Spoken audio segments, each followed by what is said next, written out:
AI. And just to be sure, AI in general is a good thing. No one is going to start the discussion of, oh, we don't need AI. It's all nonsense. No one needs that. Society is better off without it, because you will not change any kind of progress that is happening in that way just by disliking it.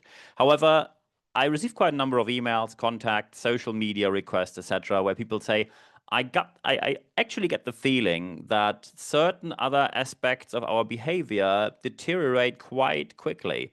And quite often, unfortunately, some people shared a meme with me where it says that the MIT conducted a study that people who use ChatGPT use less of their brains. Here's the information. That study never took place. It's fake news. It's a meme, nothing else. And I have to be fair here. It's pretty obvious that this is a meme because MIT doesn't publish studies by meme. They would go via probably science magazines or maybe the Washington Post, Financial Times, whatever other magazine it is, and press releases, not by memes. So be sure that when you share something, because quite a number of people shared that on LinkedIn, and it probably wasn't the best choice here. The question now is, how do we deal with any kind of change in our skills due to AI?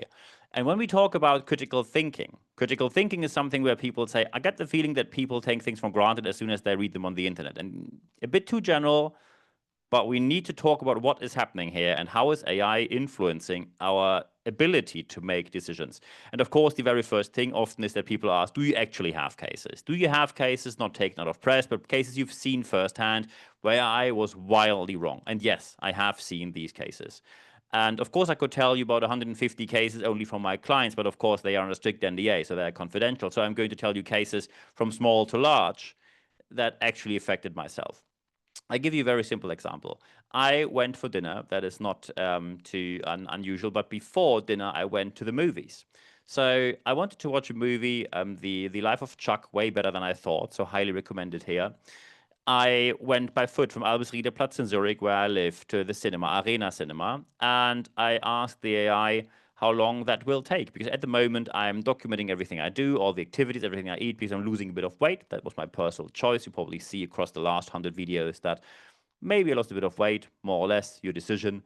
And suddenly the AI said, yeah, it's about a 12-minute walk. Is it? I lived there for a couple of years now. It's 35-minute walk. When you go quick, it's 30-minute walk, but hardly ever quicker than that, except when you go really fast or march. That's not walking, that's marching. Before someone says, can we make a German joke about marching? Not here, not today, not now.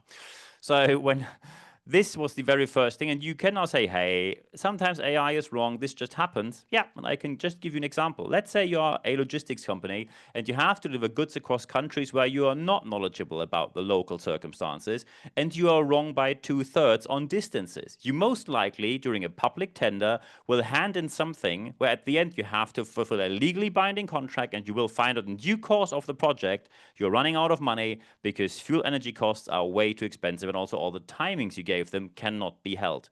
At least the AI was right on the unit. It used kilometer, not miles, because we use miles in Switzerland.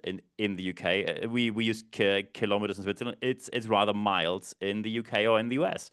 However, still being wrong by 2/3 is quite something. And then I tested a couple of other cities. It was very good in Paris, Madrid, Vienna, Milan, areas I knew where I could also check. But many people say I use AI because it's quicker, because when I have to go to Google Maps and then open it and type in start and finish, and with the AI, I just chat into the AI and I get a result because it has speech recognition. Here we have the very first proper issue, because when you do not double check, and often people say, I don't want to double check, that's what I have the AI for. Here we are with the first issue, and that's only the beginning. So after the movies, I went for dinner. I met a colleague, Lee Warren, and we met at Balance in London. That was a couple of weeks later. And this meeting happened at the moment, of course, due to the food program I am on. I always upload the menu up front, and then I ask the AI, what is the best pick here for my diet plans, for my weight loss plans? And that is my personal choice. It worked brilliantly, hundreds of times. So I upload the PDF, the menu's PDF, and immediately it says, you should pick the C bus. I said, cool, good choice. Sat down. When the waiter arrived, I immediately wanted to order, but he was on his way somewhere else, so he just put the menu on the table. So just out of interest, I looked into it, found out there is no C bus on the menu. It was exactly the menu that you saw online, but no C bars on there. So I told the AI, excuse me, AI, there is no C-bars on there. And then the AI said, oh yeah, I just looked on it. You're right, there is no C-bars on there. Where I thought, well, maybe you read it in the first place. What about that? So, and then what's your next pick? And then it says chicken burger is the next best pick. So I looked into the menu and there was no chicken burger either. Turns out, although I asked for it in the first place, when I asked the AI, can you read the PDF? And the AI said yes, it was obviously lying to me. When I uploaded a screenshot, all of a sudden, that was working.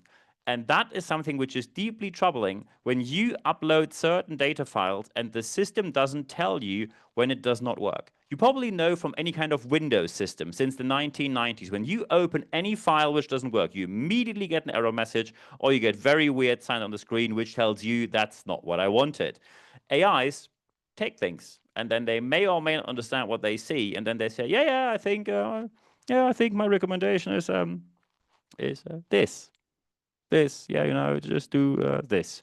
And that, of course, is plain dangerous. Just imagine you put a proposal together and you use AI, and suddenly you quote, for example, studies, university studies that do not exist, or you quote lawsuits as a reference that never happened. And by the way, both of these already happened, that companies put tenders out there, handed in proposals for tenders, and then when the client properly checked, they say, look, we can't work with you because what you actually do is you make stuff up, because that's not. And when you then say, yeah, it was the AI, they say, that's your problem, not ours. And by the way, when you now think, what does he have on his wrist? Just to show you here, we have the Manchester Pride weekend where I'm recording this from, for greetings from Manchester. So one is the wristband you need for the whole village there, and the other one is a wristband of Talk Out Loud, a charity about mental health, which I support. So just raising awareness for mental health issues and situations we have to help these people. So the restaurant issue is the second one. It's not about the restaurant here. It's about making stuff up. And when, of course, now people say, yeah, we know AIs hallucinate. Graham Jones at Buckingham University in the UK just published a great blog article on that. About 0.7% of all AI hallucinations, of all AI answers, have some sort of hallucination. When you now say that's almost 1 out of 100. So when I ask 100 questions, which I can quickly do in one day, one is probably partially or completely wrong. Yeah, true. And by the way, science has also said, and that's also a quote from Graham Jones, Buckingham University here, humans have about 7%, so 10 times more. So when you now say, I don't, not me. The problem with hallucinations is we don't realize them. You have something in your mind which you think you remember correctly, but then you arrive and you see it's just not there. I give you a very simple example. I was absolutely sure.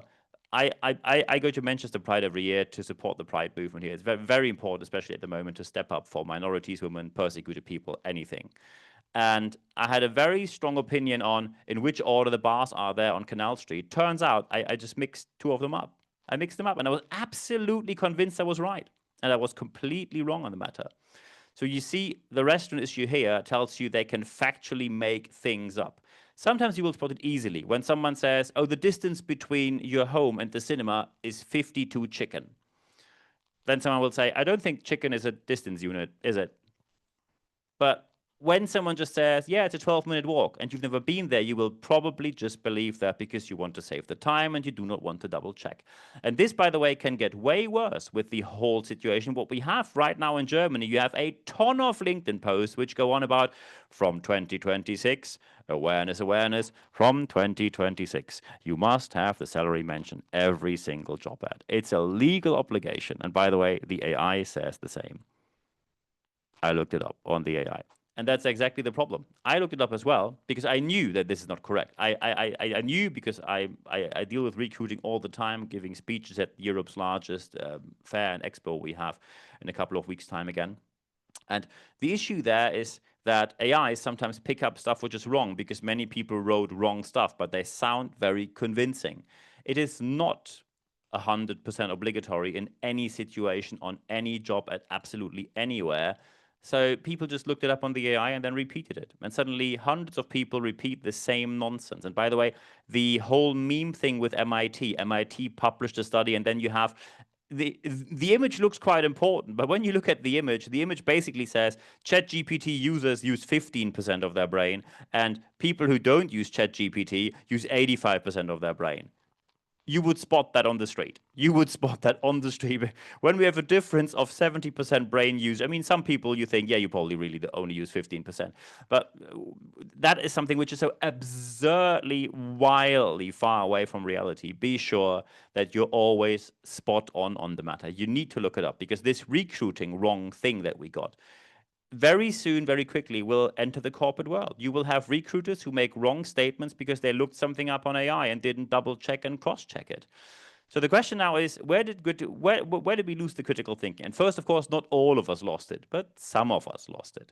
So first, of course, we have to define what does it actually mean. It's always a three-step process. You have an analysis, then you have an evaluation, and then you come to a judgment. And just to be very sure here, when you have, maybe you heard from inspirational, motivational speakers, never judge, never judge, never do judgment.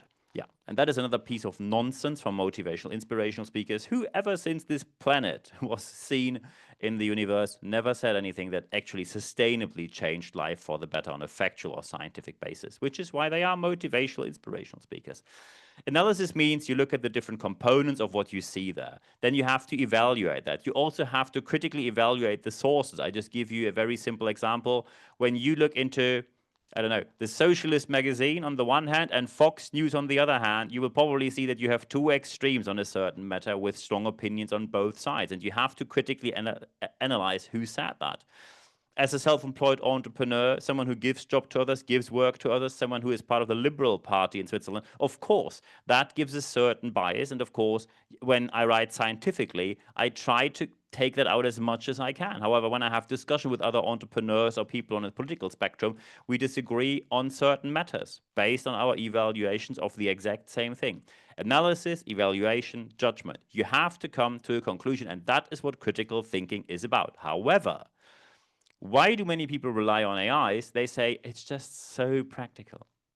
It saves me so much time. I just look, Niels. I just give you the very honest opinion. I don't have time. And then people say something like, Niels, when I go on Google, I get 15 results, maybe 20 or 30. All of them I have to read through, and then I have to stick to whatever I get out of that, or just ask the AI, and the AI says that's it. And that's exactly the problem. The one versus many situation. When you go on Google or any kind of other search engine, Bing, Yahoo, whatever it is, then you find many sources and you can make up your mind about that from different angles. And that is what critical thinking is about. When an AI tells you this is the only way to go, especially when the AI is very sure, it doesn't mean that it's factually correct. And then people say, but I want it to be correct because when I have to double check, I can do the whole thing from the very scratch. And that's why we have science. That's why we have science. We distinguish between primary and secondary sources. Primary sources are where the study is, where the real facts are, or at least as close to the facts as it possibly can be, as little bias as possible, peer-reviewed scientific magazines, whatever you take there. When people say, I go to primary sources, for example, Wikipedia. Yeah. Probably you saw that Wikipedia quotes studies, which tells you it's not a primary source, because primary sources are exactly on the matter. Wikipedia already is a secondary source. The peer review there, by the way, most of the authors come from a non-diverse background, so that already puts a pretty strong bias into Wikipedia, but that's a completely different issue.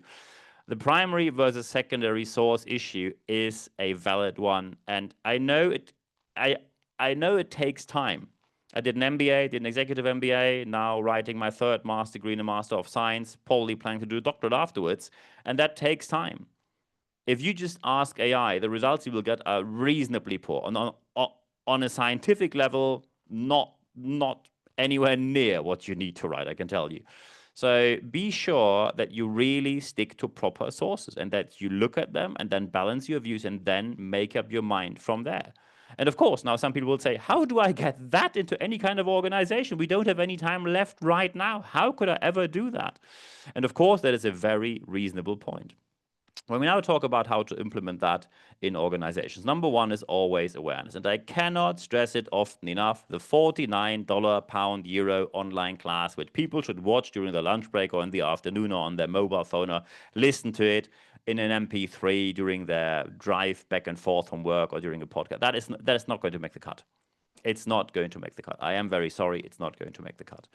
The implementation here needs to be close to the matter that people have an interaction with a professionally educated person. So people need to be qualified. 98% of people talking about AI on the market are not qualified. I got my education from the University of Pennsylvania and Wharton Business School. I can tell you, you can look up these institutions. These courses were bloody hard, and I'm now adding another qualification from Vanderbilt University, also not the worst university on this planet. Takes a lot of time, it's a lot of work, and it's bloody hard, to be fair. But it is very good. When people say, oh, I just read this article and that, and here are the top 100 prompts for a great sales executive to find the best clients with passive income to write cold emails where 98% open your email, lies left, right, and center. And unfortunately, I have to tell you, when people now say, I'm talking about AI, I really look on what is their experience, but also what is their qualification. No qualification, you can talk to the wall. I have absolutely no time about your opinion, because proper education is the key. Otherwise, there is no way you get access to scientific evidence and the real facts without going to science and the real facts. You cannot just sit there and say, I go through my LinkedIn and then I pick up a couple of postings and say, oh, look at me, I'm now an AI expert. Speed of light might be really fast, but not as fast as people today think they're an AI expert. So be sure that the qualifications are on a level where they actually should be. And I now know what the issue always is. The issue is always time. People say, I don't have time to double check. I don't have time to cross check the AI because I use the AI to save time. And by the way, we don't have time to any kind of professional education. And then my question always is, so, but you have time to tidy up the mess that you might have created by either putting in a logistics bid to a public tender, a proposal where all the distances are wrong, and you have the time to correct everything that the AI made up, and you embarrass yourself in front of clients and customers, including the reputation and relational damage. You have time for that, and you have the time to deal with all of this, because then you have to background check afterwards and rewrite everything. So you have time for all of that, but not time to get a proper implementation of a sustainable AI approach into the organization. Well, if you still say, yeah, we still don't have the time, then please do not call yourself a great leader. Please call yourself anything, but maybe call yourself some manager. That will be the most appropriate thing, and that's already the most polite term I can use here.